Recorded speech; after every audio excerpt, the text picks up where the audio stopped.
तो श्लोक संख्या 13 से 19, स्कंद 10, अध्याय 51, मुचुकुंद का उद्धार। 19वें श्लोक में तात्पर्य है, बाकी सब श्लोक हम वैसे ही पढ़ करके और उसके बाद में इस पर चर्चा करने का प्रयास करेंगे। तो मैं सिर्फ श्लोक पढ़ रहा हूँ, आप 19वां श्लोक मेरे पीछे दोहराइएगा, बाकी सिर्फ सुनिएगा। श्रीराजोवाच को नाम स पुमान् ब्रह्मन् कस्य किं वीर्य एव च कस्माद् गुह्यं गतः शिष्य किं तेजो यवनार्दनः। राजा परीक्षित ने कहा, हे ब्राह्मण, वह पुरुष कौन था, वह किसका वंश का था और उसकी शक्तियां क्या थी? म्लेच्छ का संहार करने वाला वह व्यक्ति गुफा में क्यों सोया हुआ था और वह किसका पुत्र था? श्री शुक उवाच स इक्ष्वाकु कुले जातो मान्धाता तनयो महान् मुचुकुंद इति ख्यातो ब्रह्मण्यः सत्यसंकरः। शुकदेव गोस्वामी ने कहा, उस महापुरुष का नाम मुचुकुंद था और वह इक्ष्वाकु वंश में मानधाता के पुत्र रूप में उत्पन्न हुआ था। वह ब्राह्मण संस्कृति का उपासक था और युद्ध में अपने व्रत का पक्का था। स याचितः सुरगणैः इंद्राद्यै आत्मरक्षणैः असुरेभ्यः परित्रस्तैः तद्रक्षां सो करोच्चितम्। जब इंद्र तथा अन्य देवताओं को असुरों द्वारा ताश दिए जा रहे थे तो उनके द्वारा अपनी रक्षा के लिए सहायता के वचन किए जाने पर मुचुकुंद ने दीर्घ काल तक उनकी रक्षा की। लब्ध्वा गुहं ते स्वपालम मुचुकुंद मथा ब्रुवन् राजन विरमताम कृच्छ्रात् भवान्नः परिपालनात्।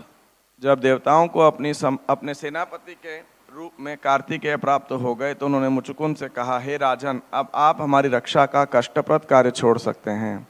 नरलोकम परित्यज्य राज्यम निहत कंटकम अस्मान पालयतो वीर कामास्ते सर्व उज्झितः। हे वीर पुरुष, नरलोक में अपने निष्कंटक राज्य को छोड़कर आपने हमारी रक्षा करते हुए अपनी निजी आकांक्षाओं की परवाह नहीं की। सुता महिष्य भवतो ज्ञातयो मात्यमंत्रिणः प्रजाश्च तुल्यकालीना नाधुना संति कालितः। बच्चे, रानियां, संबंधी, मंत्री, सलाहकार तथा आपकी समकालीन प्रजा, इनमें से अब कोई जीवित नहीं रहे। ये सभी काल के द्वारा बहा ले जाए गए हैं। ये आप हमारे पीछे दोहराइए, श्लोक संख्या 19। कालो बलियान बलिनाम भगवान ईश्वरो व्ययः प्रजा कालयते क्रीडन् पशुपालो यथा पशून्। अनंत काल समस्त बलवानों से भी बलवान है और वही साक्षात परमेश्वर है। जिस तरह पशुपालक ग्वाला अपने पशुओं को हाँकता रहता है, उसी तरह परमेश्वर मर्त्य प्राणियों को अपनी लीला के रूप में हाँकते रहते हैं। हमारे पीछे दोहराइए अनुवाद। अनंत काल समस्त बलवानों से भी बलवान है और वही साक्षात परमेश्वर है। जिस तरह पशुपालक या ग्वाला अपने पशुओं को हाँकता रहता है, उसी तरह परमेश्वर मर्त्य प्राणियों को अपने लीला के रूप में हाँकते रहते हैं। तात्पर्य, यह ब्रह्मांड उन दूषित आत्माओं को क्रमशः सुधारने के लिए रचा गया है जो भौतिक प्रकृति का शोषण करने का प्रयास करते हैं। भगवान इन बद्ध जीवों को उनके कर्म के अनुसार आध्यात्मिक परिष्कार की विविध अवस्थाओं में से घुमाते रहते हैं। इस तरह भगवान उस ग्वाले पशुपाल के समान हैं जो चरागाह तथा पानी की तलाश में पशुओं को बचाए रखने और पालने के लिए अपने संरक्षण में इधर उधर घुमाता रहता है। एक अन्य दृष्टांत डॉक्टर का है जो अपने रोगी को विविध परीक्षणों के लिए अस्पताल के विभिन्न भागों में भेजता रहता है। इसी तरह भगवान हमें क्रमिक परिष्कार की विधि द्वारा भवजाल में से निकाल देते हैं, जिससे हम उनके प्रबुद्ध संगी के रूप में आनंद तथा ज्ञान का शाश्वत जीवन बिता सके। इस तरह मुचुकुंद के सारे संबंधी, मित्र तथा सहकर्मी काल के प्रभाव से बहुत पहले मिट चुके थे, क्योंकि काल साक्षात कृष्ण है। कालो बलियान बलिनाम भगवान ईश्वरो व्ययः प्रजा कालयते क्रीडन पशुपालो यथा पशून्। अनंत काल समस्त बलवानों से बलवान है और वही साक्षात परमेश्वर है। जिस तरह पशुपालक अपने पशुओं को हाँकता रहता है, उसी तरह परमेश्वर मर्त्य प्राणियों को अपनी लीला के रूप में हाँकते रहते हैं। तो प्रसंग इस प्रकार से है कि काल यवन मथुरा पे आक्रमण करता है और भगवान श्री कृष्ण उसके सामने आते हैं और बहुत सुंदर रूप का वर्णन किया गया है, लेकिन काल यवन उस रूप को अप्रिशिएट नहीं कर पाता। नारद जी के विवरण से मैच करता है कि यही कृष्ण हैं। कृष्ण को ललकारता युद्ध के, लेकिन कृष्ण युद्ध नहीं करते। कृष्ण क्या करते हैं, पीठ दिखा के भागने लग जाते हैं। तो कृष्ण काल यवन सोचता है कि अरे ये निहत्था है, भाग रहा है, तो मैं भी निहत्था ही लड़ूंगा इसके साथ में, मतलब बिना किसी अस्त्र शस्त्र रथ इत्यादि के। तो वो आगे भागने लगते हैं। कृष्ण भगवान काल यवन पीछे पीछे भाग रहा था, लेकिन कृष्ण को पकड़ नहीं पाता है। कई बार कृष्ण उसके नजदीक, बहुत नजदीक हो जाते थे, लेकिन फिर पकड़ने का प्रयास करता था, लेकिन पकड़ नहीं सकता था। क्यों? क्योंकि श्री कृष्ण को कौन पकड़ सकता है? केवल जो प्रेम करता है भगवान कृष्ण से, भगवान कृष्ण स्वयं उसके द्वारा पकड़े जा सकते हैं या बांधे जा सकते हैं। पंथास्तु कोटिशतवत्सर संप्रगम्यो वायो रथापि मनसो मुनिपुंगवानां सोप्यस्ति यत्प्रपदसीम्य विचिन्त्य तत्वे गोविंदमादि पुरुषम तमहं भजामि। को सैकड़ों हजारों सालों से करोड़ों सालों तक, पंथास्तु कोटि शतवत्सर, सैकड़ों करोड़ों सालों तक, वत्सर संप्रगम्य वायो रथापि मनसो, को वायु या मन की गति से भी दौड़ता रहे तो भी वो भगवान को नहीं प्राप्त कर सकता। तो ये काल यवन किस खेत की मूली है? ये भगवान श्री कृष्ण का पीछा करके उनका पकड़ लेगा। और भागते भागते भागते भगवान श्री कृष्ण गुफा में घुस जाते हैं। कोई कहते हैं गुजरात के अंदर, I think somewhere around Junagadh ये गुफा है, मुचुकुंद की जो गुफा है, समवेयर इन गुजरात। कोई इसी आइडिया है कहाँ पर है मुचुकुंद की गुफा? इन गुजरात ओनली ना, जूनागढ़। तो अगर आप कभी जाओ उस साइड द्वारका और ये साइड में, तो भक्त लोग यहाँ दर्शन के लिए जाते हैं मुचुकुंद की गुफा। मैं कभी नहीं गया, लेकिन सुना है भक्तों से। तो और भगवान के हाथ छुप जाते हैं। और किसी किसी डिस्क्रिप्शन में, हालांकि भागवतम में तो ऐसा डिस्क्रिप्शन नहीं है, लेकिन किसी किसी डिस्क्रिप्शन में कि भगवान अपना वस्त्र उसके ऊपर डाल देते हैं। और हमारे आचार्यों में से भी जीव गोस्वामी, सनातन गोस्वामी, चक्रवर्ती ठाकुर, तीनों में से कोई ये बात तो कहता नहीं है। वो कहते हैं कि काल यवन इतना युद्ध के अज्ञानता में अंधा था, क्योंकि जब उसने पहले श्री कृष्ण को मथुरा में देखा था, चतुर्भुज देखा था, लेकिन यहाँ तो उसे देखा ही नहीं। ये व्यक्ति, सोते व्यक्ति को बस, उसने ये भी दिमाग नहीं लगाया कि अचानक से भागता वारता कब ऐसे सो सकता है। ना दिमाग लगाया और ना वेरीफाई किया, बस सीधा दे के लात मारी। तो जैसी लात मारी तो व्यक्ति को बलात् उठा दिया, जब जो नींद में सोया हुआ था। उसकी दृष्टिपात करते ही ये काल यवन क्या हो गया? भस्म हो गया पूरा। बस इतना बताया सुखदेव गोस्वामी ने कि वे उसके अपने ही शरीर से लपटें निकलने लगी। तो आज के श्लोकों से, वर्ष नंबर 13 में परीक्षित महाराज तुरंत एक प्रश्न पूछते हैं। क्या प्रश्न पूछते हैं?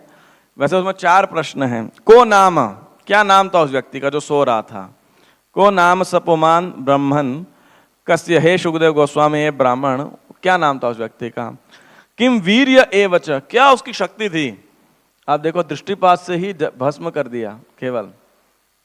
अगर ऐसा दृष्टिपात की शक्ति और के पास होती, तुरंत फटाफट कुकिंग हो जाती। नहीं, बस आप सारे दाल चावल सब्जी रखो और है ना, तुरंत कुकिंग हो गया, तो कितना अच्छा रहता है ऐसा। लेकिन हमारे दृष्टिपात में वो शक्ति नहीं है।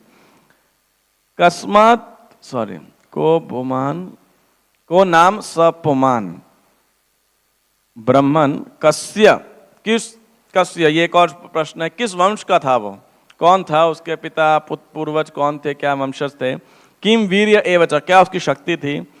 कस्मात् गुहाम गतः शिष्य, और ये ऐसी गुफा में आके क्यों सोने लग गया जा करके? किम तेजो यवनार्दनः, किम तेजो उसका संतान, किम तेजो उसका वीर्य, उसके संतान कौन थी? वह किसका पुत्र था? वह किसकी संतान थी?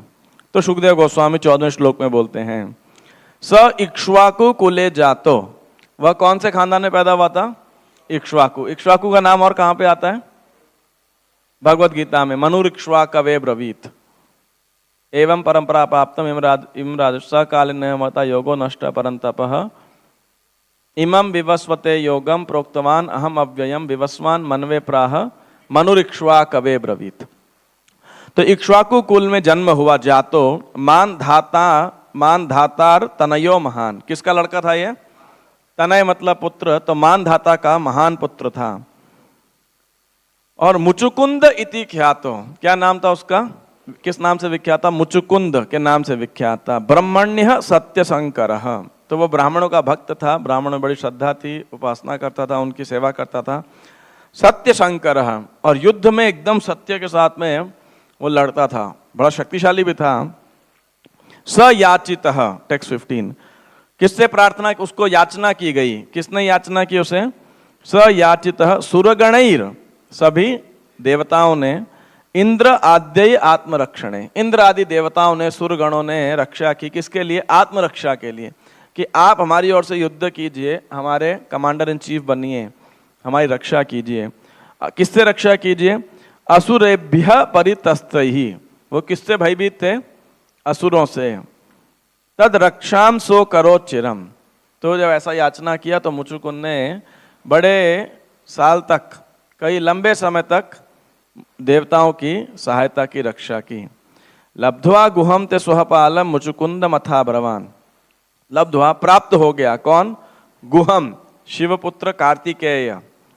तो कार्तिकेय जी स्वपालम, स्वर्ग के यानी देवताओं के धाम के रक्षक के रूप में जब प्राप्त हो गए तो देवताओं ने मुचुकुंद मथा ब्रुवन, मुचुकुंद को कहा, क्या कहा, राजन अविरमताम, हे राजन अब आप विराम ले सकते हो, दूर हो सकते हो, किससे, कृच्छ्रात भवान न परिपालनात्, आपने जो हमारा इतना रक्षा करने का दायित्व लिया है, सेवा किया है, अब आप उसे छोड़ सकते हो बहुत लंबे समय तक।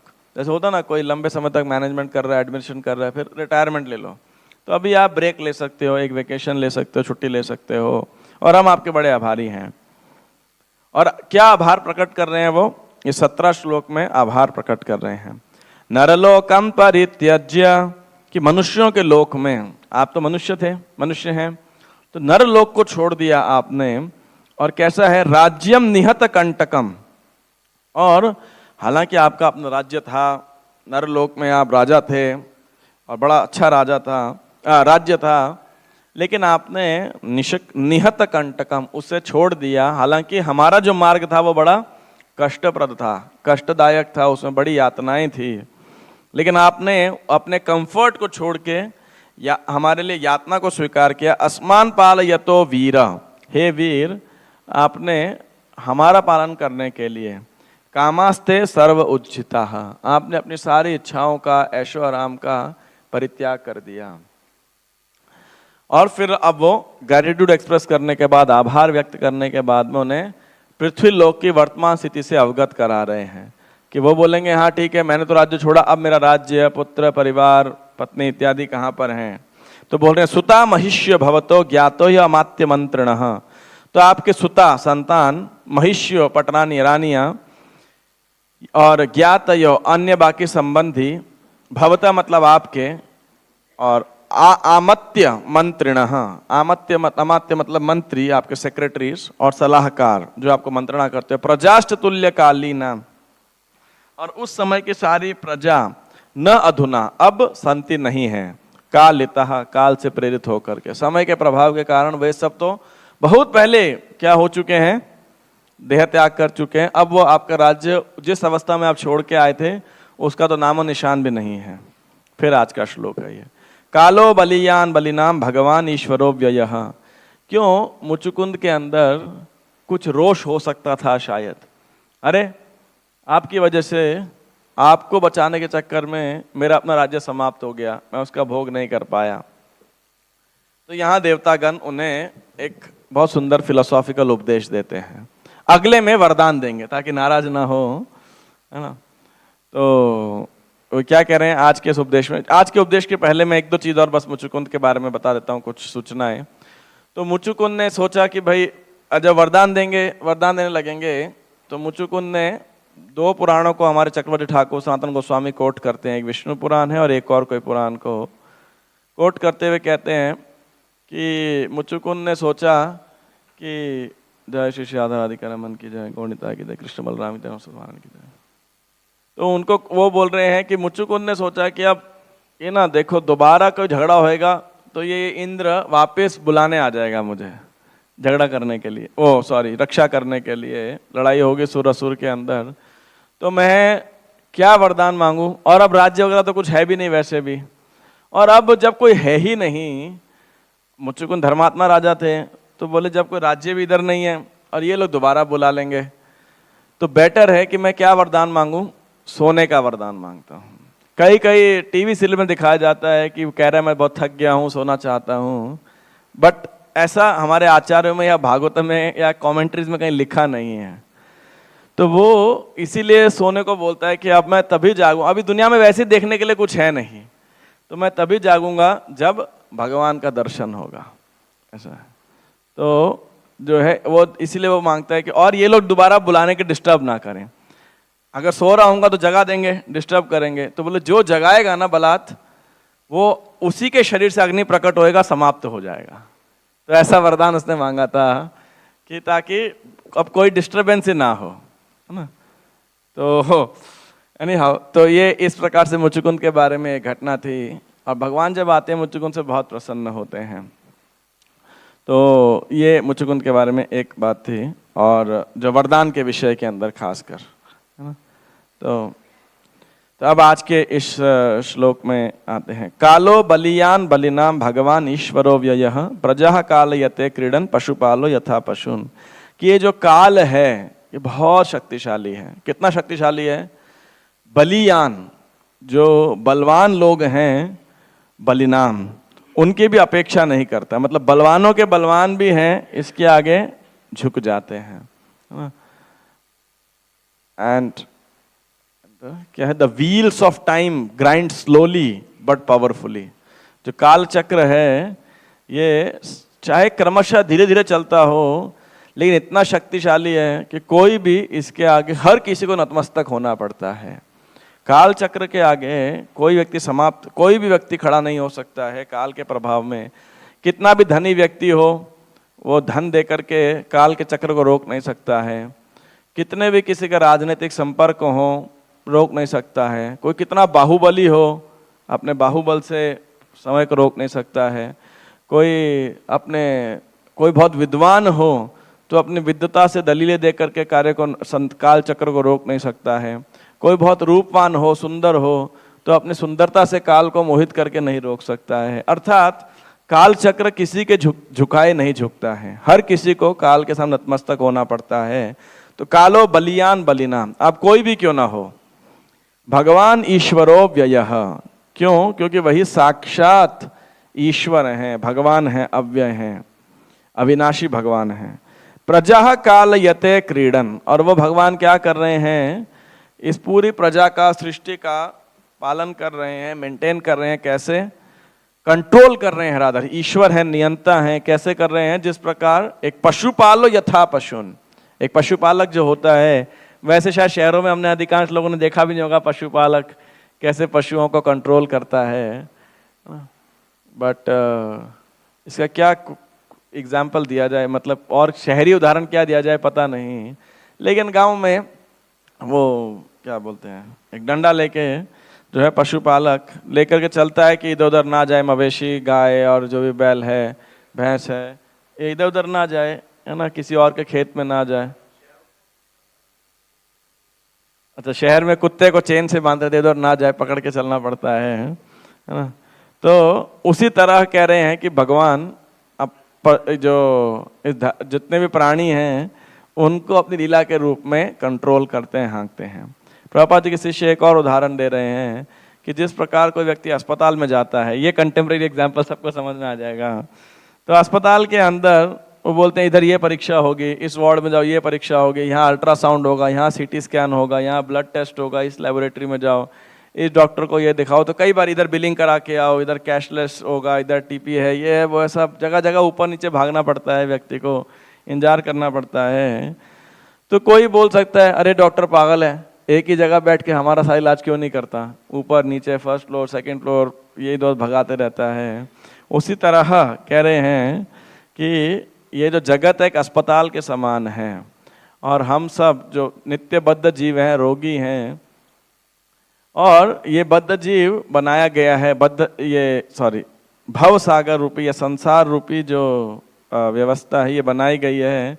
हम बद्ध जीव मरीजों को, रोगियों को उनके भव रोग से भगवान से स्वतंत्र होकर भोगने की इच्छा से कि बीमारी को ठीक करने के लिए। ऑफ कोर्स दो कारण बताए जाते हैं सृष्टि के। एक है कि जो जो हमारी इच्छा थी वो हम यहाँ पे इच्छाएं एक प्रकार से इच्छाओं को पूरा कर सकें, भोग कर सकें, और दूसरा उनको भोग करने के बाद हम शुद्ध होकर के वापस जा सकें। क्रिएशन इसीलिए भगवान ने सृष्टि की रचना करी है। तो ये इस कारण के लिए तो अस्पताल में जाते हैं, तो इसीलिए कभी हम पशु जीवन में हैं, कभी मनुष्य जीवन में हैं, कभी पक्षी हैं, कभी गरीब हैं, कभी अमीर हैं, कभी स्वस्थ हैं तो कभी रोगग्रस्त हैं, कभी जवान हैं, कभी बच्चे हैं, कभी बूढ़े हैं। तो ऐसे बारंबार जो है ये अलग अलग परिस्थितियों में व्यक्ति को भेजा जाता रहता है, और ये सब काल के प्रभाव से है। जैसे आप देखो, अभी एक हफ्ता पहले हम सब बोले थे हाय गर्मी, हाय गर्मी, हाय गर्मी, है ना, इतनी गर्मी थी। अब ये काल का प्रभाव है। अब कह रहे हैं अरे इतनी ज़्यादा बारिश क्यों हो गई, सड़कों में पानी भर गया, जैम लग गया, ये है वो है, और बुखार होना शुरू हो जाएगा। थोड़े टाइम बाद इतनी सर्दी आ जाएगी। आप देखो, है ना। तो ये काल का प्रभाव है। एक प्रकार से देखा जाए ऑटोमेटिकली ये हो ही जा रहा है। ये काल की शक्ति है बेसिकली। और ऐसी अनेक शक्तियां हम देख सकते हैं। रोज सुबह सूर्योदय होता है, शाम को सूर्यास्त होता है, चंद्रोदय होता है और चंद्र का अस्त होता है। उस पर से कंटिन्यूअस ये प्रक्रिया जो है चलती रहती है, चलती रहती है, चलती रहती है, और ये काल के प्रभाव से होती है। तो क्या है ये काल का प्रभाव, क्या है ये काल?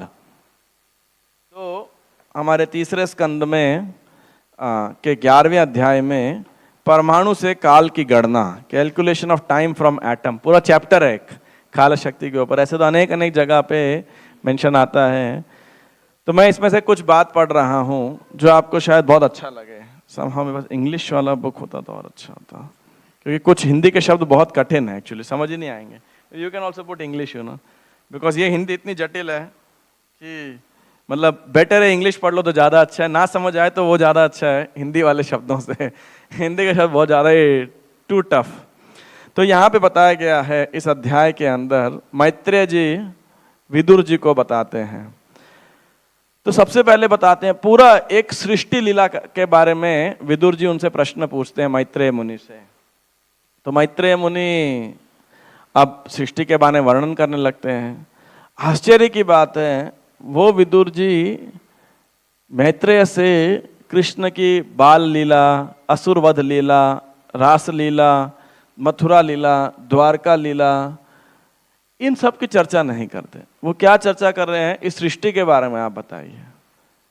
और हम जब ये प्रश्नों को देखते हैं हमें लगता है भागवतम में ऐसे विषय क्यों आए हुए हैं ना, तो कि भाई ये कहाँ से आया, ये कैसे सृष्टि हुई, आगे क्या फर्क पड़ता है। कई बार डिवोटीज होके भी हमें लग सकता है कि इससे बाहर निकलो, ये गोल होना चाहिए। जब जानेंगे समझेंगे तो बाहर निकलना थोड़ा और भी आसान आएगा कि सृष्टि कितनी कॉम्प्लिकेटेड है, और उससे भी महत्वपूर्ण बात है कितनी परफेक्ट है ये। ओम पूर्णमदः पूर्णमिदं पूर्णात् पूर्णमुदच्यते पूर्णस्य पूर्णमादाय पूर्णमेवावशिष्यते। तो मैं अभी पीछे एक जगह नहीं रहा था, 2 जगह मैंने एक ही विषय पे क्लास दिया। तो मैंने बोला भगवान की सृष्टि को आप देखिए, अभी इतना बादल है ना, और इतना पानी। कल आप देखिए सुबह मतलब लगभग 4-5 घंटे तक कंटिन्यूस बारिश होती रही, नॉन स्टॉप प्रैक्टिकली। तो आप देखो ये पानी कहाँ से आया। अगर खाली इसी को आप देखो तो समुद्र में पानी था, समुद्र का पानी आप पी नहीं सकते, और वो पानी का वाष्पीकरण होकर इवेपोरेशन होकर के बादल बनता है। अब सोचो इतना बड़ा एक तरीके से वाटर टैंक है पानी का, और चलता फिरता वो भी हवा में उड़ रहा है। अपने पास कोई टैंक है ऐसा, सिंटेक्स, शीतल या कोई भी जो हवा में उड़ रहा हो ना। लेकिन भगवान के क्रिएशन को आप देखिए। अब देखिए फिर बारिश का नाम लिया शुरू हो गया। तो इतना बड़ा टैंक और हवा के साथ घूम रहा है। ऐसा नहीं है कि समुद्र के ऊपर बना तो समुद्र पे पानी बरसा देगा।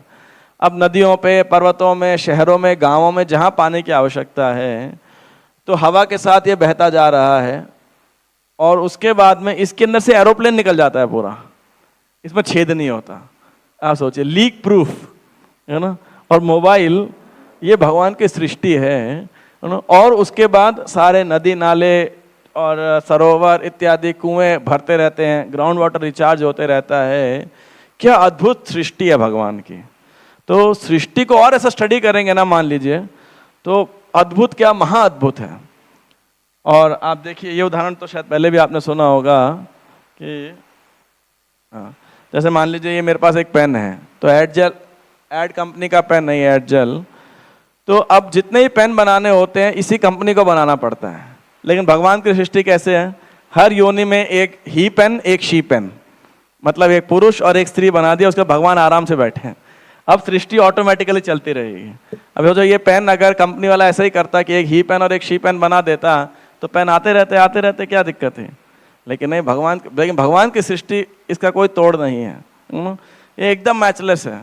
ऐसे आप देखो कंटिन्यूअस, अभी हम गए थे तो पहाड़ के पास कंटिन्यूअस जो है नदी बह रही है, नॉन स्टॉप 365 डेज, गर्मी सर्दी बारिश के अंदर, और रुक नहीं रही है। ऐसा नहीं कि चलो गर्मी में रुक जाएगी, थोड़े दिन के लिए छुट्टी ले लेती है, कुछ नहीं, कंटिन्यूअसली नॉन स्टॉप दिन रात बह रही है और रुक नहीं रही है, यहाँ बंद नहीं हो रहा। ऐसा इनएग्जॉस्टिबल टैंक है, खाली नहीं हो रहा, कंटिन्यूअस बहे जा रहा है। और समुद्र कंटिन्यूअस ऐसा, वो क्या बोलते हैं, कलेक्शन टैंक है, यू नो, जिसमें भरते जा रहे, कभी ओवरफ्लो ही नहीं होता। आप सोचिए क्या अद्भुत बैलेंस है भगवान का, है ना।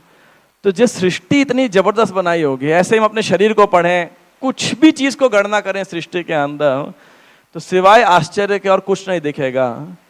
जब ये सृष्टि इतनी परफेक्ट, इतनी अद्भुत हो सकती है, तो सृष्टिकर्ता कौन होंगे।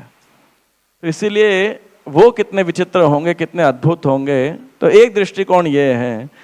फिर वो सृष्टिकर्ता जब इतना अद्भुत सृष्टिकर्ता का रासलीला भी करेगा, तो हमें क्या फर्क पड़ता है, कर सकता है कि नहीं। सहजिया नहीं बनता व्यक्ति। दूसरा, विदुर जी इस सृष्टि के देख रहे हैं कि सृष्टिकर्ता ने सृष्टि बनाई, लेकिन क्यों बनाई।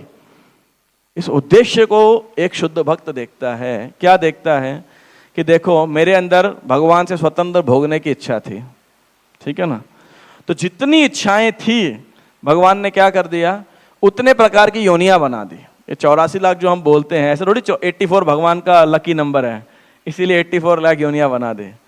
तो कैटेगराइज्ड ऑल डिजायर्स, जितने प्रकार की इच्छाएं हो सकती हैं, वो सारी को उन्होंने इन योनियों के अंदर एक प्रकार से बांट दिया। तभी आप देखिए हर योनियां विचित्र हैं, अलग हैं एक दूसरे से। कोई रेंग रहा है, कोई उड़ रहा है, कोई खड़ा ही है, कोई पानी में तैर रहा है, कोई 2 पैर में चल रहा है, कोई 4 पैर में चल रहा है। तो ऐसा भगवान ने बना दिया, ठीक है तुम्हारी मेरे से अलग भोगने की इच्छा है, ये लो अपना साम्राज्य। और दूसरा, फिर भी वो इतने, तो ये सृष्टि भगवान का हमारे प्रति प्रेम है। जैसे कोई लड़का पिताजी का नालायक हो और उनसे अलग होकर रहना चाहे, तो क्या करेंगे, पिता चल ठीक है घर बना ले, रह ले, है ना, कुछ जायदाद से, जमीन अपने संपत्ति से उसको शेयर दे देंगे एटसेट्रा, और वो अलग रहेगा। तो भगवान ने ऐसे ही प्रैक्टिकली उसके लिए एक अलग क्रिएट करके दे दिया पूरा का पूरा। लेकिन साथ साथ वो तो भगवान को भूल गया, भगवान नहीं भूले। तो भगवान क्या कर रहे हैं, उसे वापस बुलाने के लिए सारी व्यवस्था कर रहे हैं, और खुद परमात्मा रूप में आ गए। उपद्रष्टा अनुमंता च भर्ता भोक्ता महेश्वर परमात्मेति चाप्युक्तो देहेस्मिन् पुरुषः परः। भगवान स्वयं परमात्मा रूप में साधुओं को भेज रहे हैं, स्वयं अर्चा विग्रह के रूप में, कि ये जीवात्मा जो है वापस मेरे पास आ सके। तो इस सृष्टि की रचना ऐसी की है कि पर्याप्त मात्रा में यहाँ सुख है भोगने के लिए, इच्छाओं को पूरा करने के लिए, और पर्याप्त मात्रा में दुख है वापस आने के लिए। क्या बैलेंस बनाया भगवान ने। तो शुद्ध भक्त होता है ना, तो वो सृष्टि को देखता है, सृष्टिकर्ता को देखता है, और सृष्टिकर्ता के इस उद्देश्य को देखता है। तो वो इस सृष्टि के पीछे होने वाले भगवान का जो कारण है, प्रेम है, उसको देख पाता है कि ये सच a causeless love of the lord for the जीवास बेसिकली, जिसका कोई परिमाण नहीं है, जिसका कोई मेजरमेंट नहीं है, अनएंडिंग लव। तो इस अनएंडिंग लव को का थोड़ा सा टेक्निकल डिस्क्रिप्शन मैं आपको तीसरे स्कंद के अध्याय 11 से पढ़ के बताता हूँ।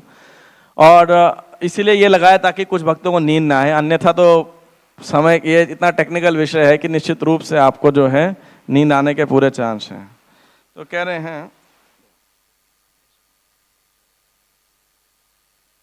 मैत्रेय उवाच, मैत्रेय मुनि ने कहा कि इस सृष्टि के अंदर, मैं कुछ इंग्लिश में पढ़ूंगा क्योंकि हिंदी पढ़ूंगा तो पक्का मेरे को भी नींद आ सकती है, इतना मुश्किल है। पढ़ता हूँ, एक श्लोक आपके लिए पढ़ता हूँ, हिंदी का अनुवाद। भौतिक अभिव्यक्ति का अनंतिम कण जो कि अविभाज्य है और शरीर रूप में निरूपित नहीं हुआ हो, परमाणु कहलाता है। वह सदैव अविभाज्य सत्ता के रूप में विद्यमान रहता है, यहाँ तक कि समस्त स्वरूपों के विलीनीकरण के बाद भी। भौतिक देह ऐसे परमाणुओं का संयोजन ही तो है, किंतु सामान्य मनुष्य इसे गलत ढंग से समझता है। ये लैंग्वेज कैसी है? केवल कुछ ही भक्तों को समझ आ सकता है जो हिंदी में एमए पीएचडी वगैरह होंगे, अन्यथा साधारण व्यक्ति के लिए इट्स नॉट सो इजी। तो मैत्रेय जी कह रहे हैं, the material manifestation ultimate particle which is indivisible and not formed into a body is called an atom. It exists always as an invisible identity even after dissolution of all forms. The material body is but a combination of such atoms, but is misunderstood by the common man. तो प्रभुपाद जी कह रहे हैं यहाँ पे कि अणु से या अणु से फिर परमाणु, त्रिश्रेणु, ये सब जो है फॉर्म हुआ है, ये मॉडर्न साइंस भी कहती है, is almost the same as the modern science of atomicism. तो जिन्होंने भी फिजिक्स पढ़ा रहेगा, इलेक्ट्रॉन्स, प्रोटॉन्स, न्यूट्रॉन्स और ये सब वगैरह, it's relatively they will interested. और जो हमारा षड दर्शन है उसके अंदर कनाड का जो फिलॉसफी है, कनाड का कौन सा है, वैशिष्टिका जिसको बोला जाता है, तो दैट्स कनाड ही सेज पता कि atom is the cause of all creation, basically परमाणुवाद। तो प्रभुपाद जी इस परमाणुवाद को यहाँ पे कहते हैं, तो कह रहे हैं atom is the minute subtle form of eternal time, कि ये जो समय का जो शाश्वत काल का शुद्ध सूक्ष्म रूप परमाणु है। तो क्या है, टेक्स्ट नंबर 4 वो कह रहे हैं, मैं 4 पे आ रहा हूँ सीधा, कि ये काल है क्या, बेसिकली परमाणु काल का मापन परमाणु के अवकाश विशेष को तय पाने के अनुसार किया जाता है। वह काल जो परमाणुओं के अव्यक्त समुच्चय को प्रच्छन्न करता है वह महाकाल कहलाता है। So there is the atomic time, there is the aggregate time. Mahakal कह सकते हैं, परम काल जिसे बोला गया है या महाकाल। तो क्या है इसकी परिभाषा अगले श्लोक में बताई गई है। अगले श्लोक में बताया गया है कि काल की गणना की कैसे जाती है। तो सबसे माइन्यूटेस्ट जो एलिमेंट है इस सृष्टि का, उसको क्या बोलते हैं, एटम या अणु। जब 2 अणु मिल जाते हैं उसे क्या बोलते हैं, परमाणु। और जब 3 परमाणु जुड़ जाते हैं उसे क्या बोलते हैं, त्रिश्रेणु या षट परमाणु, या इंग्लिश में इसको त्रिश्रेणु। 6 हो गए एक तरीके से, 6 atoms.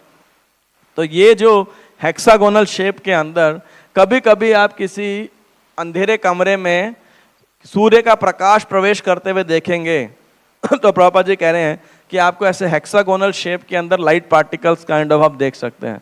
That is called a त्रिश्रेणु या व्हाटएवर त्रिश्रेणु। तो ये आप इन्हें उस धूप के अंदर देख सकते हो। तो ये जो 3 त्रिश्रेणुओं को बनने में, यानी 18 एटम्स को कंबाइन होने में जो टाइम लगता है उसे बोला जाता है एक त्रुटि। तो ये समय को मतलब उसकी डेफिनेशन बेसिकली समय की ये है, to combine this 18 atoms into 3 त्रिश्रेणुस एंड 3 त्रिश्रेणुस कमिंग टुगेदर इज कॉल्ड त्रुटि।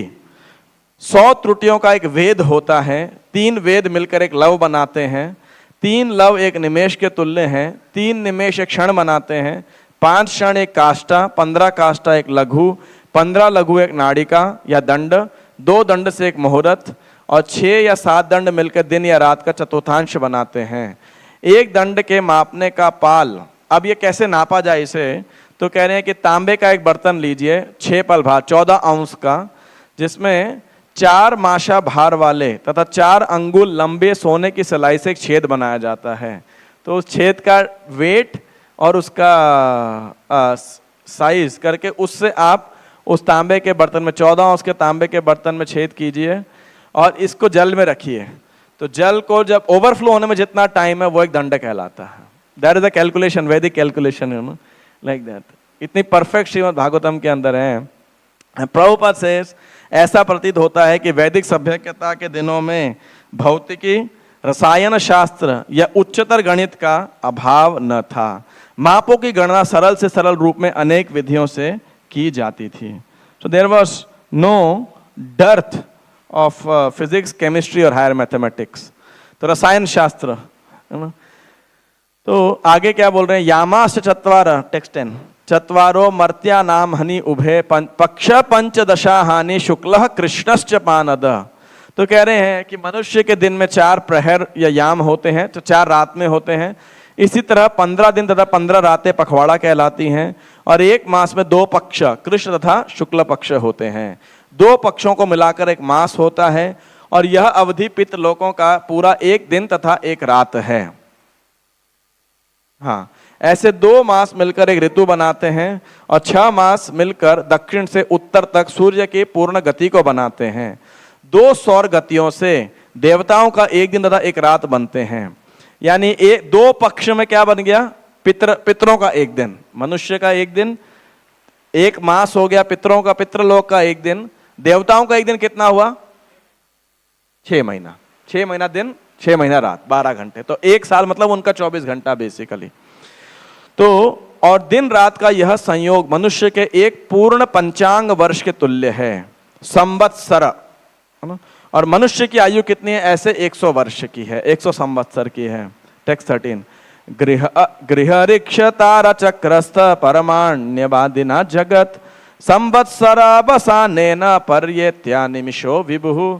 सारे ब्रह्मांड के प्रभावशाली नक्षत्र, ग्रह, तारे तथा परमाणु पर ब्रह्म के प्रतिनिधि दिव्य काल के निर्देश अनुसार अपनी अपनी कक्षाओं में चक्कर लगाते हैं। तो जितने नक्षत्र हैं, ग्रह हैं, तारे हैं, परमाणु हैं, ये सब अपने ऑर्बिट में रोटेट करते रहते हैं, इंक्लूडिंग सूर्य। Like that. Now there is always a debate whether आज के जमाने में जो जियोसेंट्रिक और हेलोसेंट्रिक मॉडल है कि पृथ्वी घूम रही है या भूलोक स्टेशनरी है, उसके आगे सूर्य घूम रहे हैं। तो this is also a debatable topic, but cosmology के अनुसार सूर्य घूम रहा होता है। संवत्सरः परिवत्सर ईडा वत्सर एवच अनुवत्सरो वत्सरश्च विदुरैवं प्रभाष्यते। सूर्य, चंद्रमा, नक्षत्र तथा आकाश के तारों के 5 भिन्न भिन्न नाम हैं, और उनमें से प्रत्येक का अपना संवत्सर है। तो संवत्सर, परिवत्सर, ईडावत्सर, अनुवत्सर, वत्सर, ये सब जो है पंचम स्कंद के अंदर जब कॉस्मोलॉजी आता है, Vedic cosmology, it is very nicely described. What is a परिवत्सर, व्हाट इज अ संवत्सर, ईडावत्सर, अनुवत्सर इत्यादि। प्रभुपाद इस तात्पर्य के अंदर पूरा जितने पुराने तात्पर्य समराइज कर रहे हैं। करोगे? ब्रैकेट आगे करो, ऊपर या दिस ऊपर कीजिए, नहीं मतलब आई मीन फॉलो नेक्स्ट, हाँ गो हेड या। तो प्रभुपाद ये बता रहे हैं, 1 त्रुटि इज इक्वल टू 8/13,500 सेकेंड। मतलब आज के कॉमन कॉन्टेक्स्ट में वो कैसा है? 1 वेद 8/135 सेकेंड, 1 लव 8/45 सेकेंड, 1 निमेश 8/15 सेकेंड, 1 क्षण 8/5 सेकेंड, 3 टाइम्स मल्टीप्लाई होते जा रहा है। फिर 1 काष्ठा 5 टाइम्स 8 सेकेंड, 1 लघु 2 मिनट, 1 दंड 30 मिनट, 1 प्रहर 3 घंटे, 1 दिन 12 घंटे, 1 रात 12 घंटे, 1 पक्ष 15 दिन, 2 पक्ष 1 मास, और 2 मास 1 ऋतु, 6 ऋतु 1 वत्सर या वर्ष। ये प्रभुपाद ने लिखा, बट इस टेबल ने लिखा। प्रभुपाद ने बिल्कुल समराइज कर दिया for our calculation, what is the times calculation of Vedic times, है ना। और मनुष्य की आयु लगभग 100 वर्ष है। नित्य काल की माप को नियंत्रित करने की यही विधि है। There are no adjustments in this. Leap year है, 6 घंटा बढ़ रहा है, कम हो रहा है। सो साइंटिफिक, सो प्रैक्टिकल, सो यूनिवर्सल बेसिकली। और इसकी तो परिपुष्टि कहाँ पे की गई है? प्रभुपाद जी कोट करते हैं ब्रह्म संहिता से, यक्षुरेश सविता सकल ग्रहाणाम राजा समस्त सुरमूर्तिरशेष तेजः यस्याज्ञया भ्रमति संभृत काल चक्रो गोविंदमादि पुरुषम तमहम भजामि। काल चक्रो कि ये सूर्य अपनी कक्षा के में जो है निरंतर घूमते रहते हैं। भगवान की आंख माना जाता है सूर्य को, चंद्र को, लेकिन किसकी आज्ञा से सूर्य चंद्र जो इस काल चक्र को घुमा रहे हैं, वो कैसे, किसकी आज्ञा से घूम रहे हैं? यस्य आज्ञया भ्रमति संभृत काल चक्रो गोविंदमादि पुरुषम तमहम भजामि। तो ये भगवान गोविंद की आज्ञा से, कृष्ण की आज्ञा से ये जो पूरा ब्रह्मांड है, ये काल चक्र घूम रहा है। तो उसी प्रकार जो है टेक्स्ट 15 में कह रहे हैं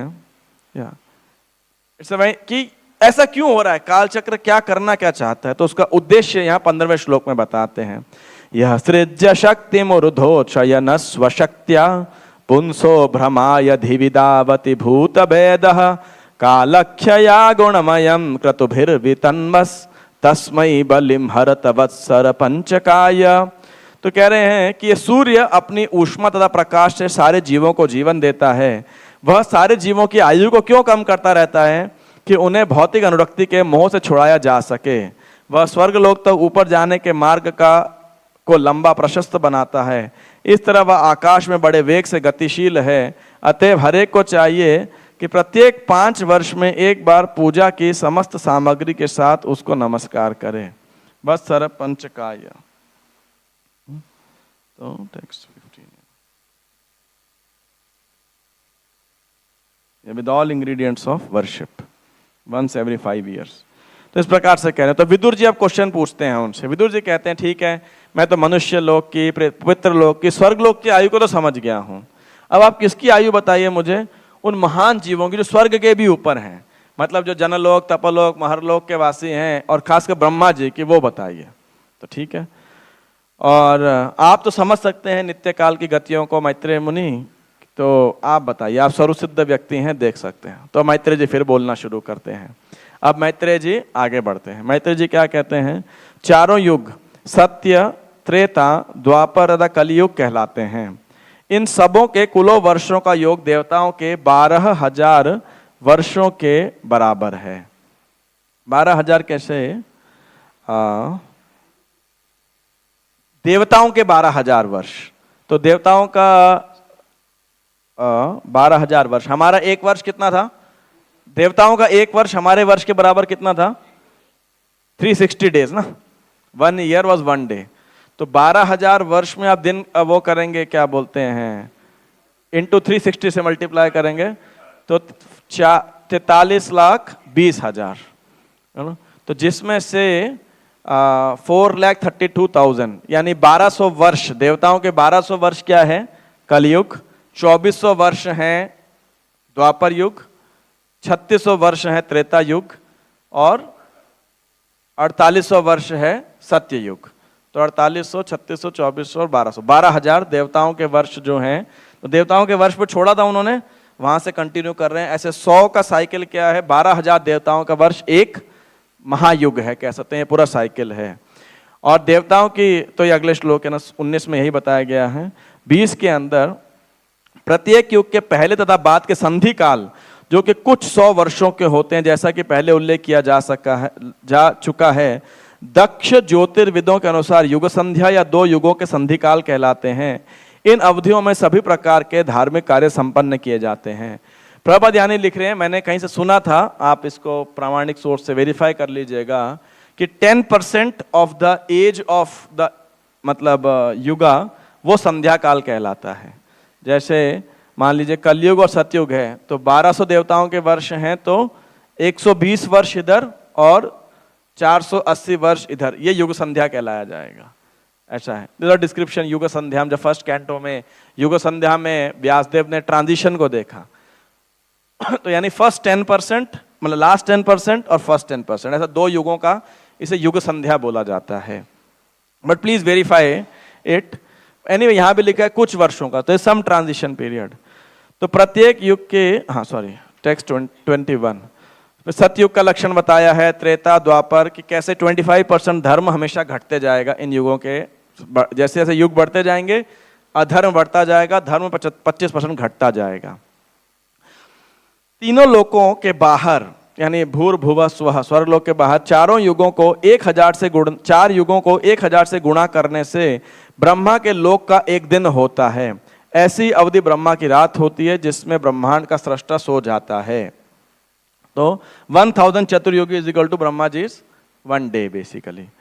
और इसके बाद में एक तरीके का प्रलय हो जाता है ना, ब्रह्मा जी सो जाते हैं एक पूरे उसके लिए, मतलब दिन जितना दिन उतना 1000 चतुर्युगी के लिए, और फिर दोबारा एक 4 प्रकार के प्रलय होते हैं। मुझे इसका एक छोटा प्रलय है बेसिकली ये एक, इट्स नॉट द महाप्रलय, और फिर 12 घंटे बाद दोबारा सृष्टि होती है। और ब्रह्मा जी के एक दिन में कितने मनु होते हैं? 14। तो हर मनु का मनवंतर जो एज है वो कितना है? 71 चतुर्युगी के बराबर। मनवंतरेश 25 मनवंतरेशु मनवस तद्वंश्या हर्षयः सुरः भवन्ति चैव युगत्पत सुरेशाश्चानु ये चतान। प्रत्येक मनु के अवसान के बाद क्रम से अगला मनुष्य अपने वंशजों के साथ आता है जो विभिन्न लोकों पर शासन करते हैं, किंतु सप्तऋषि तथा इंद्र जैसे देवता एवं गंधर्व जैसे उनके न्यायी मनु के साथ साथ प्रकट होते हैं। तो ऐसा वो बताते हैं मनवंतरों के बारे में। प्रत्येक मनु के बदलने के बाद जो है तो मनवंतर होता है, उसके अंदर सब देवता सप्तऋषि सब एक एक करके प्रकट होने लगते हैं। जब ब्रह्मा जी का और जो है अब पाला एक दिन जब समाप्त होने लगता है तो एक प्रलय होती है। उस प्रलय का यहाँ वर्णन किया जाता है। समय के अभाव में मैं आगे बढ़ रहा हूँ। और सभी जो जनलोक के निवासी हैं हाथ जोड़कर परमेश्वर भगवान अनंत के पास जाकर जल में लेटे उनकी प्रार्थना तपस्या करते हैं। इस तरह प्रभुपाद जी कह रहे हैं, ब्रह्मा जी समेत 33 प्रत्येक जीव के लिए आयु की अवधि के क्षय की विधि विद्यमान रहती है। विभिन्न लोकों के काल के संदर्भ में हर किसी जीव की आयु केवल 100 वर्ष तक होती है। मनुष्य भी 100 वर्ष है, देवता भी 100 वर्ष हैं, ब्रह्मा जी भी 100 वर्ष हैं। बस वो टाइम का जो कह सकते हैं साइज है, स्केल है, मापदंड है, वो अलग अलग है, बट इट इज 100 वर्ष ओनली। अब ब्रह्मा जी की आयु के बारे में बता रहे हैं। उस आयु के 2 भाग हैं। यदर्थ 34 यदर्धमायुष तस्य पराधर्म विधीयते पूर्व परार्धपक्रांतो हि परोद्य प्रवर्तते। ब्रह्मा जी के 100 वर्ष 2 भागों में विभक्त है, प्रथमार्ध या द्वितीयार्ध, उत्तरार्ध या पूर्वार्ध, परार्ध। तो प्रथमार्ध समाप्त हो गया। अभी मॉडर्न टाइम में ब्रह्मा जी की क्या चल रही है? परार्ध चल रहा है, second phase of his life, मतलब फर्स्ट 50 ईयर्स, सेकंड 50 ईयर्स। तो Brahma ji is now 50 years old, 50 वर्ष बीत चुके, 50 होने बायु हैं। प्रभुपाद जी कह रहे फिर भी ब्रह्मा जी की मृत्यु होगी, ऐसा है, यानी मतलब देह बदला जाएगा। तो ब्रह्मा जी के जीवन के प्रथमार्ध के प्रारंभ में ब्राह्म कल्प नामक कल्प है, जिसमें वेदों के साथ साथ ब्रह्मा जी का भी जन्म हुआ। और उसके बाद का कल्प पाद्म पद्म कल्प कहलाता है, क्योंकि उस काल में विश्वरूप कमल का फूल भगवान हरि के नाभि रूपी जलाशय से प्रकट हुआ। अब द्वितीय अर्ध के अंदर, परार्ध के अंदर, ये था फर्स्ट हाफ के अंदर, द्वितीय अर्ध में प्रथम कल्प वराह कल्प भी कहलाता है, क्योंकि इस कल्प में भगवान शूकर अवतार के रूप में प्रकट हुए थे। तो जब हम संकल्प इत्यादि करते हैं तो बोलते हैं ना कि वराह श्वेत द्वीपे वराह कल्पे, है ना, और क्या है चाक्षुष मनवंतर वैवस्वत मनवंतरे, है ना। इस प्रकार से मंत्रों में आप जो इस टाइम के अनुसार आप जो संकल्प करते हैं इत्यादि स्थान के अनुसार, तो उस कल्प में मेरु जम्बू द्वीपे क्या है भारतवर्षे आर्यावर्ते भारतवर्षे भारत खंडे, ऐसा ना, इस नदी के पश्चिम की ओर, उत्तर की ओर या पूर्व की ओर, इस प्रकार से उस जगह का नाम। तो ब्रह्मा के जीवन की 2 भाग अब आगे बता रहे हैं। देखिए इस पूरे अध्याय का जो क्रक्स है वो यहाँ आने वाला है। इतने बड़े टेक्निकल डिस्क्रिप्शन की ऑफकोर्स प्रैक्टिकल यूटिलिटी तो है, लेकिन क्रक्स क्या है? ब्रह्मा जी की आयु के सामने हमारी आयु कितनी है? कुछ नहीं है, निमेश काल, पलक लगने के झपके समान भी नहीं है। How insignificant we are. Brahma ji का इतनी बड़ी है, देवता क्या इतनी बड़ी है, लेकिन यहाँ क्या कह रहे हैं? कालोयम द्विपरार्धाख्यो निमेष उपचर्यते अव्याकृतस्य अनंतस्य ही अनादेह जगतात्मनः। टेक्स्ट 38 में कह रहे हैं कि ब्रह्मा जी के जीवन के 2 भागों की अवधि भगवान के लिए 1 निमेष के बराबर परिगणित की जाती है। आप सोचिए, भगवान इतने महान हैं, भगवान अपरिवर्तनीय तथा असीम हैं और ब्रह्मांड के समस्त कारणों के कारण हैं। और ये बात भी ब्रह्मा जी बताई गई है, ब्रह्म संहिता में बताई गई है। यस्यैकनेश्वसित कालमथावलम्ब्य जीवन्ति लोम विलजा जगदण्डनाथः विष्णुर्महांस इह यस्य कला विशेषो गोविंदमादि पुरुषम तमहं भजामि। कि इतनी बड़ी सृष्टि होती है, ब्रह्मा जी है, ब्रह्मांड निकलते हैं, और वो क्या है? सब भगवान के सांस के अंदर। एक सांस निकलती है, सृष्टि क्या बोलते हैं प्रकट होती है, उसकी उत्पत्ति होती है, सांस का विलोपन। आप सोचिए इतना बड़ा ड्रामा ये पूरा क्या है? सिर्फ भगवान के श्वास के बराबर है। तो आप सोचिए भगवान कितने, विष्णुर महान यस्य कला विशेषो गोविंदमादि पुरुषम तमहं भजामि।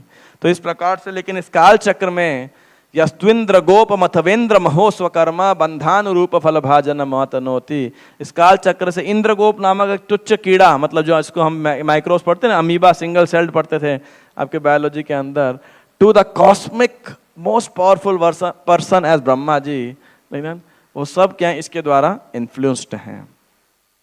और फिर इसके बाद में ऑफ कोर्स स्पेस और टाइम के बीच में यहाँ रिलेशन स्टार्टिंग बताया गया था कि कैसे वो त्रिश्रेणु के बनने का समय जो है वो एक उसका डायमेंशन बताया गया था।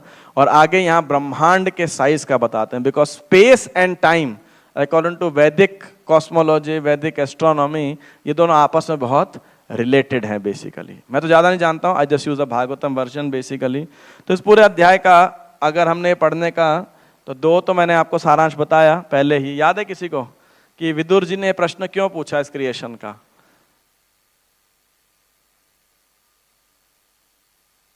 हाँ, कि भगवान की सृष्टि कितनी महान है, और दूसरा ये सृष्टि क्या है? भगवान का प्रेम पत्र है हमारे लिए, भगवान के प्रेम का एक हस्ताक्षर है।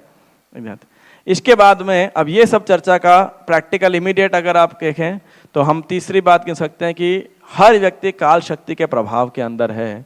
वो जो काल शक्ति है, क्योंकि स्वयं भगवान है, और उसका हमने विवरण किया यहाँ पर। कोई नहीं कह सकता कि मैं स्वतंत्र हूँ। इस तीसरे स्कंद के तात्पर्य में प्रभा जी बताते हैं, और भी जगह जगह पे देवहूति माता के, भीष्मदेव इस काल के प्रभाव को बताते हैं कि देखो वही व्यक्ति है, आज बच्चा था, अभी युवक है, बूढ़ा हो जाएगा, खत्म हो जाएगा, है ना। It is such a powerful. बड़े से बड़े राजा भी कहाँ गए, वो क्या मानधाता, ऐसा वर्णन आता है एक श्लोक के अंदर, है ना। एक कथा थी, उसके अंदर बोलते हैं कहाँ गए ये राजा, कहाँ गए वो राजा, तुम कौन हो भाई। इस प्रकार से 2 जनों के बीच में वार्तालाप है, उसको ज्ञान देने के लिए साधु बोलते हैं कहाँ गए ये सब, आप बताओ। बड़े बड़े नाम आज नाम ही रह गए, नाम भी भुला गए। तो इसीलिए ये काल शक्ति। दूसरा पॉइंट ये है, जो परम भगवान है वो इस काल के प्रभाव से प्रभावित नहीं होते हैं। उनसे सब काल निकलता है, वे प्रभावित नहीं होते हैं, लेकिन हम सब प्रभावित हैं। तो क्या किया जाए इस काल चक्र से प्रभावित ना होने के लिए? उस काल चक्र से अप्रभावित व्यक्ति जो इस काल के भी सृष्टि करता है, उनकी शरण ग्रहण की जाए, है ना। उन भगवान की शरण ग्रहण की जाए, और जो भी हमें यहाँ समय प्राप्त हुआ है उस, और विशेषकर मनुष्य जीवन के अंदर उसका बड़ा सदुपयोग करना चाहिए, दुरुपयोग नहीं करना चाहिए, फालतू व्यर्थ नहीं करना चाहिए। उसे प्रत्येक क्षण भगवान की शरण ग्रहण करने में लगाना चाहिए। आयुर्हरति वै पुंसान उद्यन अस्तम च यन्नसौ तस्यर्थे यत् क्षणो नीत उत्तम श्लोक वार्तया। कि देखिए सूर्य के एक उदय और अस्त होने से क्या हो जा रहा है, हमारा जीवन में एक दिन कम होते जा रहा है। केवल उस व्यक्ति का दिन कम नहीं होता है जो अपने दिन को कहाँ इन्वेस्ट करता है, उत्तम श्लोक वार्तया, भगवान के श्रवण और कीर्तन में, भगवान के स्मरण में, भगवान की सेवा में जब लगाता है, नवदा भक्ति या पंचांग भक्ति में लगाता है, तो वो टाइम एक इन्वेस्टमेंट के समान है। हर समय इन्वेस्ट है। आप ऐसी कंपनी में इन्वेस्ट करोगे जिसने 1 साल बाद डूबना ही है, 1 जन्म बाद डूबना ही है, तो आपको वो रिटर्न मिलेगा। और इसका रिटर्न क्या है? इनफाइनाइट टाइम्स, इनफाइनाइट लाइफ, आपको असीमित लाइफ आपको प्राप्त होने वाली है। तो इसीलिए चक्रवर्ती ठाकुर कहते हैं कि हमें अपने समय को, प्रभुपाद जी भी यही बात कहते हैं, दूसरे स्कंद के 3 अध्याय का 17वां श्लोक है ये। और चौथा कह लीजिए या इसी का ही पार्ट है कि जो है हमें समय का बड़ा सदुपयोग करना चाहिए, अव्यर्थ कालत्वम, है ना। और मनुष्य जीवन जैसा मैंने पहले बताया, ये वृत्ति भर भी हमें व्यर्थ नहीं करना चाहिए, ताकि शाश्वत काल में हम जुड़ सके। हरे कृष्णा। ग्रंथराज श्रीमद् भागवतम की जय। तो यही बात यहाँ पे देवतागण मुचुकुंद को कह रहे हैं कि हे मुचुकुंद, आप जो है परेशान मत होइए। कालो बलियान बलिनाम भगवान ईश्वरो व्ययः प्रजा काल यते क्रीडन पशुपालो यथा पशु। जय ग्रंथराज श्रीमद् भागवतम की जय। श्रील प्रभुपाद की जय। गौर प्रेमानंदे हरि हरि बोल। तो किन्हीं का कोई प्रश्न है तो वो रुक सकते हैं, पूछ सकते हैं। Yes, don't ask me to technical questions. सृष्टि नायक प्रभु, इनका नाम ही है सृष्टि नायक, इनका लीगल नेम भी है सृष्टि, इसलिए सृष्टि लीला की चर्चा हुई तो उत्साहित। सृष्टि आपका नाम और सृष्टि नायक भगवान का नाम, आप सृष्टि नायक दास। यस प्रभु। मुचुकुंद जी का जैसे प्रसंग देखते हैं, मुचुकुंद महाराज अपने प्रवृत्ति के अनुसार योद्धा थे, फाइटर थे, उन्होंने उसको सेवा में लगाया, धर्म की रक्षा में। और उसके बाद फिर जब उन्होंने ये किया, उसके बाद फिर वो सो गए, मतलब हो सकता है भगवान को कुछ साक्षात्कार भी हुआ होगा धर्म के, उसके फिर सो गए, कुछ साधना नहीं किए, और उसके फिर भगवान स्वयं उनके सामने आए। ये कह रहे हैं कि मुचुकुंद ने इस्कॉन ज्वाइन नहीं किया, इतनी सेवा करने के बाद, लड़ने के बाद साधना करना चाहिए था, वो आराम करने क्यों चले गए? आचार्यगण इसका रीजन बताते हैं। जो हमारे आचार्य हैं वो ये कहते हैं, मैंने बताया भी था कि मुचुकुंद क्यों सोने चले गए, और सोने चले जाते, चलो ऐसा वरदान मांगा जो जगाएगा भस्म हो जाएगा, है ना। तो ऐसा क्यों मांगा, क्योंकि उन्हें पूरी आशंका थी ये देवता दोबारा बुलाएंगे मुझे, है ना। तो अब जब ये वरदान हो गया तो उठाने की जरूरत ही नहीं करेंगे, अब मैं तभी आंख खोलूंगा जब भगवान सामने आएंगे। ये आचार्यों का जो है एक्सप्लेनेशन है इस विषय के ऊपर, I am just repeating as it is. हो सकता है हमारी कॉमन सेंस में ये बात ना घुसे, प्रैक्टिकली यू नो, अगर आप प्रैक्टिकल मेरे से पूछेंगे, विशेषकर जो भक्त प्रबंधन करते हैं यू नो, या बहुत मैनेजमेंट करते हैं, या बहुत प्रचार करते हैं you know, specially organisation you know, you can say you have to fight with the material energy. तो निश्चित रूप से शरीर और मन पे उसका प्रभाव पड़ता है। तो the most practical advice given by all senior devotees is first of all take rest, है ना। जो भी मैनेजर्स होंगे उनका अनुभव होगा, मैं भी बहुतों को सलाह दे चुका हूँ। देखो, भगवान ने सृष्टि को नियंत्रण करने वाले हैं, जब तक तुम नियंत्रण कर सकते हो कर लो, जब तुम्हारे परे हो मोबाइल बंद करो, जाके सो जाओ, सृष्टि रुकने वाली नहीं है कि नहीं। It's a very practical lesson. In fact जब गुरु गोपाल कृष्ण गोस्वामी गुरु महाराज का तिरुभाव हुआ था, तो मैंने भक्ति प्रेम महाराज वहाँ मिले, तो मैंने पूछा, महाराज आप इस समय पे क्या सलाह देते हैं, 4 वर्ष पूर्व भक्ति चारू महाराज का तिरुभाव हुआ था, आपने कैसे हैंडल किया। बोले मेरा एक ही रिक्वेस्ट है, निर्देश है कि जो डिवोटीज महाराज के विशेष क्लोज हैं, या दोज आर इमोशनली एफ्लिक्टेड, एक तो अगर वो कुछ भी रिएक्ट करते हैं, इमोशनल होते हैं, रोते हैं, कुछ भी करते हैं, उन्हें करने दो। और दूसरा, जो भी क्लोज सर्वेंट्स थे, पास के थे, उनको बहुत ना धक्का लगता है, तो somebody should take care that they sleep properly, eat properly। क्यों नहीं, तो बहुत सीरियस कॉन्सिक्वेंसेज हो सकते हैं। तो बोले हमारे गुरु महाराज के 3-4 शिष्यों को ऐसा हुआ, they did not sleep, they did not eat, and eventually they had to be taken to hospitals, you know, it became a chronic disease in their bodies। It's a very practical lesson actually, like that, the most practical, you know। In fact, I remember 2 senior devotees, one was Radheshyam Prabhu, one is Gopal Krishna Maharaj। Gopal Krishna महाराज से जब question पूछा बहादुरगढ़ में कि महाराज जो भक्त पुजारी की सेवा करते हैं, तो क्या सुबह से लेकर के ऐसा 9 साढ़े 9 बज जाता है, ऑल्टर में रहना पड़ता है, टायरिंग हो जाता है, साधना नहीं हो पाता, और फिर प्रसाद पाने के बाद फिर नींद आने लगता है। तो महाराज ने बोला 1 घंटा सो जाओ, उसके बाद में जप करो। नहीं तो क्या होगा, जप में जाके सोएंगे। अभी वो सेवा तो नहीं छोड़ सकते कि नहीं अब मैं डीटी का ड्रेसिंग 9 बजे के बाद 16 माला करने के बाद करूँगा, it's a thankless job. Same with kitchen devotees also, cooking. तो मैं जब पुणे में आई वाज इन कॉलेज, तो एक कैंप के अंदर हम कुकिंग कर रहे थे, कंटिन्यूअस नॉन स्टॉप। मॉर्निंग सुबह लगना पड़ता है, ब्रेकफास्ट तैयार करना पड़ेगा 9 बजे आपको, 8 बजे 9 बजे, तो आप कुकिंग कब चालू करोगे? सुबह 5-6 बजे आपको कटिंग शटिंग सब चालू करना पड़ेगा, किचन में आना पड़ेगा। तो you are damn tired after lunch, damn tired. माला कुछ खास हुई नहीं थी, तो राधे श्याम ने आके पूछा, तो बोले don't chant now, if possible go and take rest for 1 hour and then come and then chant your rounds. So very practical advice, you know, like that. It comes a maturity, like that. मेरे को तो मुझको सबसे honest practical लगते हैं, rather than being transcendental, you know. इसीलिए कोई ज़्यादा सोता हो ना, तो पहले मैं कुंभकर्ण बुलाता था, अभी मेरे को अकल आया कि उसको मुचुकुंद बुलाना चाहिए।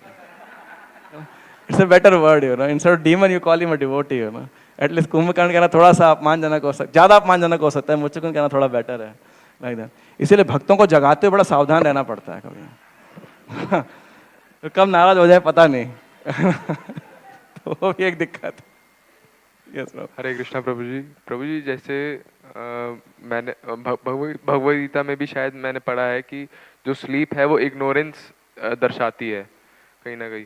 तो जैसे हम रियल लाइफ में भी देखते हैं कि जब हम जागे हुए होते हैं तो हम ज़्यादा अटेंटिव होते हैं। अगर हमारा माइंड भटकता भी है तो हम उस चीज़ को काट सकते हैं, हम उसके ऊपर क्वेश्चन कर सकते हैं अपने माइंड से कि तुम what is the question, come to the question fast. क्या चीज़? Come to the question fast. अच्छा, हाँ जी। तो प्रभु जी यही क्वेश्चन यही है कि जब स्लीप इग्नोरेंस का प्रतीक है तो फिर उन्होंने मतलब इग्नोरेंस क्यों चूज करा मुचुकुंद ने? I think I repeated this answer twice. इनका भी तो यही प्रश्न था, मैंने यही तो उत्तर दिया आपको, और क्या उत्तर दिया? नहीं, वो जैसे भगवान की साधना में भी लीन रह सकते थे, वो आपने जो answer What was his question? हाँ जी, आपने जो आंसर मैंने जो उत्तर दिया, वो आचार्य ने जो उत्तर दिया वो रिपीट किया मैंने। हाँ जी, हाँ जी।